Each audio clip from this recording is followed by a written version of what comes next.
a gas mask that made soldiers feel like half vegetable, a Bible that stopped a bullet at the verse "I will preserve thee," a sharpened shovel used to split a man from neck to chest. The average World War I infantryman carried 60 to 80 pounds of gear into battle, and every single item could mean the difference between going home and becoming another name on a casualty list. These are the 11 objects that defined life and death in the trenches. Before 1915, soldiers went to war in cloth caps. Head wounds killed 1 in 4 casualties. Then came the steel helmet. The British Brodie weighed 2.4 pounds, just 0.036 inches of manganese steel between a soldier's skull and shrapnel. Reserve Lieutenant Walter Schulze described taking a direct hit. A shrapnel bullet struck his helmet with enough force to knock him to the trench floor. If he had been wearing a cloth cap, he wrote, "The regiment would have had 1 more man killed." After helmets were introduced, head wound deaths dropped from 1 in 4 to 1 in 7. But this was not even the most terrifying piece of equipment they carried. The British Lee Enfield weighed 8.8 pounds unloaded. A trained soldier could fire 15 aimed rounds per minute, the fastest bolt-action rate of any rifle in the war.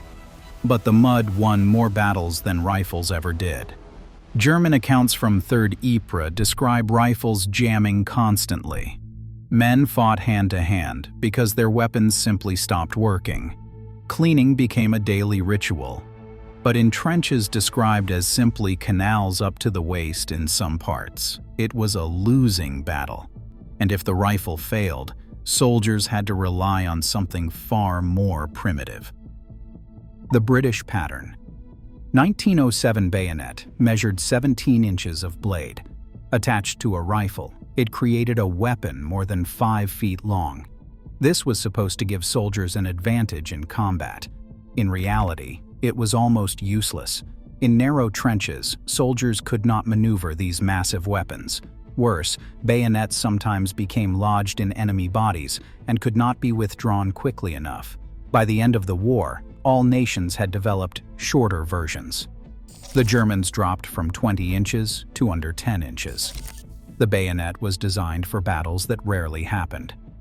So soldiers improvised something far more brutal.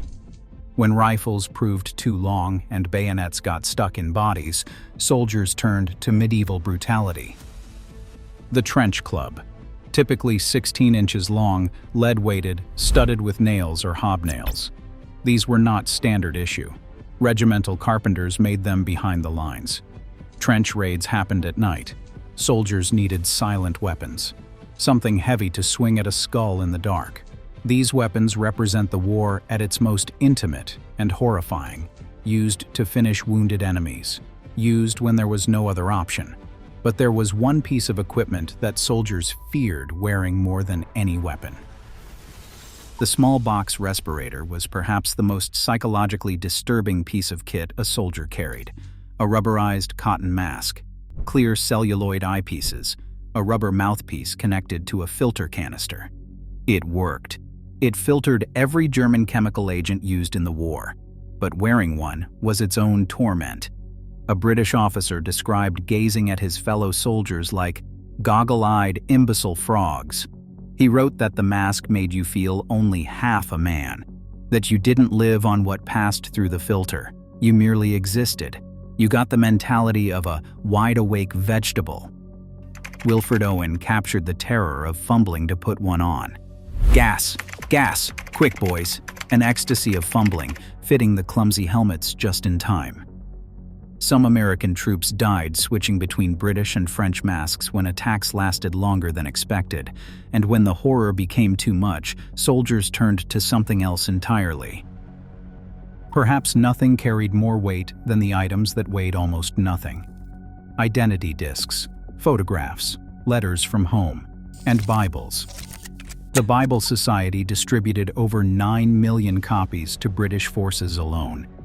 But a report from 1918 revealed something strange. Soldiers wanted pocket testaments even if they had no intention of reading them. They wanted them as protective talismans. and sometimes they worked. Private Leonard Knight's Bible stopped a bullet 50 pages from the end. George Vanal found a round stopped in his Bible at Isaiah 49 verse 8. The verse read, "I will preserve thee."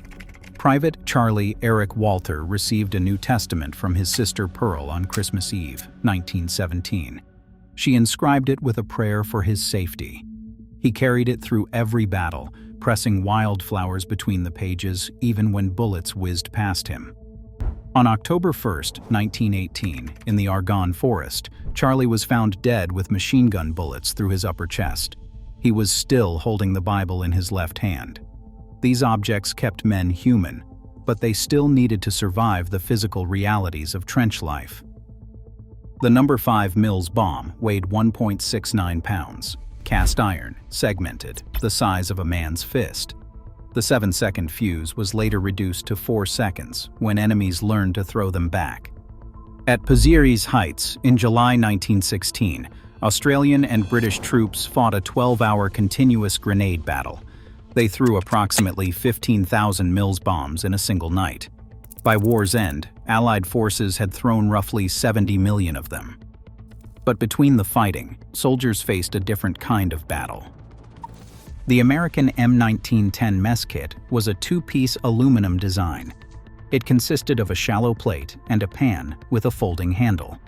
These simple objects became central to survival and misery.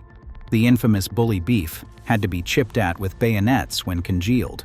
Summer heat turned its fat into a sickening oily liquid. McConaughey stew smelled like, and I'm quoting here, a manure heap or a damp dog.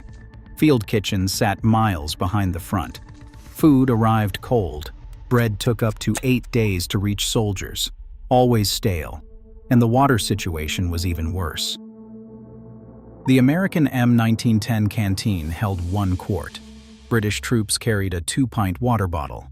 The Germans used the Feldflasch. Clean water was a constant struggle. Shell holes mixed with mud, decomposing bodies, and waste.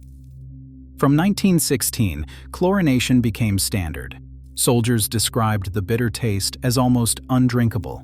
When canteens ran dry, resupply often came in old gasoline containers. The water tasted of fuel. When soldiers were wounded, they had only one line of defense. Each American soldier carried a sealed brass case. Inside the case were 2 gauze bandages, 2 gauze compresses, and 2 safety pins. These were bandages for artillery wounds. The field dressing could limit blood loss and protect wounds from infection. But wounds routinely filled with trench mud. For many injuries, especially to the abdomen, nothing could be done. One report describes a severely wounded man. Since death awaited him with certainty, medics gave him morphine, propped him up as comfortably as possible, and left him there. And then there was one tool that served double duty. The entrenching tool measured about 22 inches, with a T-handle and a metal head designed for digging. From 1915 onward, soldiers on both sides sharpened the edges. Eric Maria Remarque described it in All Quiet on the Western Front. The sharpened spade, he wrote, was handier than a bayonet. It was better for striking because of its greater weight. A blow between the neck and shoulder could cleave as far down as the chest.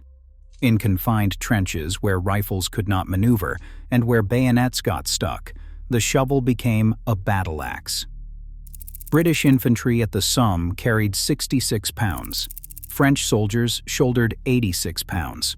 In wet conditions, sodden clothing added another 14 pounds. A soldier could be carrying 85% of his own body weight into battle.